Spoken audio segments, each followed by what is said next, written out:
Roma it's a small town, but what's really unique about Roma is it's right on the Rio Grande River. It's right on the border of Mexico. There's just this really unique, fluid community that's always moving around from one side of the river to the other.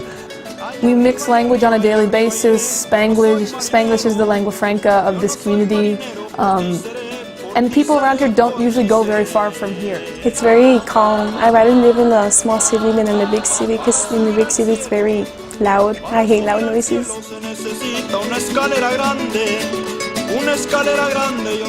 And if you go off Route A3 left to right for more than like half a mile, there's just nothing. You know, like you're in the ranches, you're in the desert. It's a really amazing community, and when you say the word community, it describes what Roma is. We take care of each other, we know about everybody. Everybody knows everybody, and everybody has the same last name, and everyone goes to school with their cousins. We've had 4 bond elections. The average passing rate here in our district for bond elections has been 90%. So we built up a lot of trust, obviously. People really care. They want the kids to go to college, and for the most part, everybody believes that our students can go to college.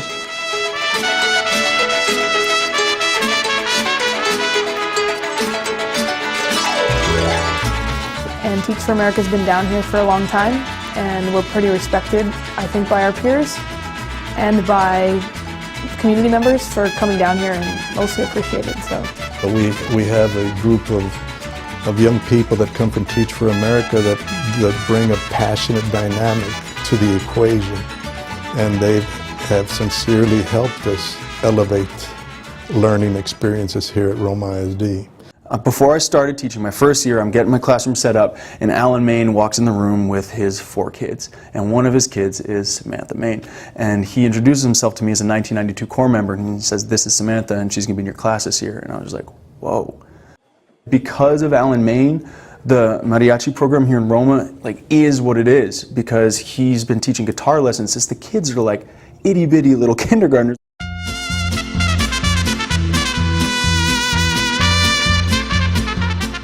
Even people that weren't my teachers, people like Dan DeFosse, who started programs that are still online today, like GTN, our Gladiator Television Network. Stephen DeMann, who used to teach here a while ago, I still am on the phone and sending emails to Stephen DeMann about organizing things in Washington, D.C.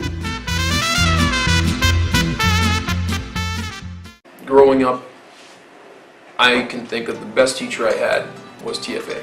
The best teacher, my biggest inspiration, the time when I decided I want to be a teacher was when I was a sophomore in high school, sitting in room 32 with Eric Kinney.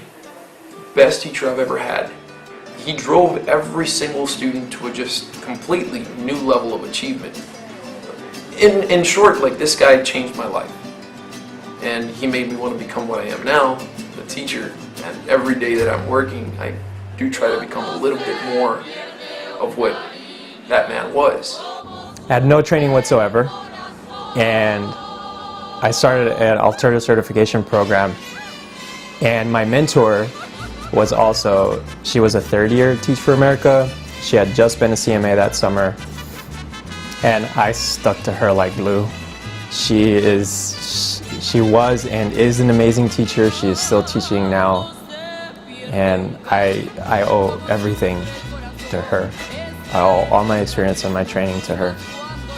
We've been here for a long time. The people who leave are still here in some way, and the folks who are here are just part of this larger network. When the curve goes 67, 76, 77, 80, 81, 84, and each one, you could see why people would want to jump in, and people have jumped in. Yo era el hombre más feliz, pero hoy en mis dolores veo que nunca yo lo fui. Cuando tuve tus amores, yo era el hombre más feliz.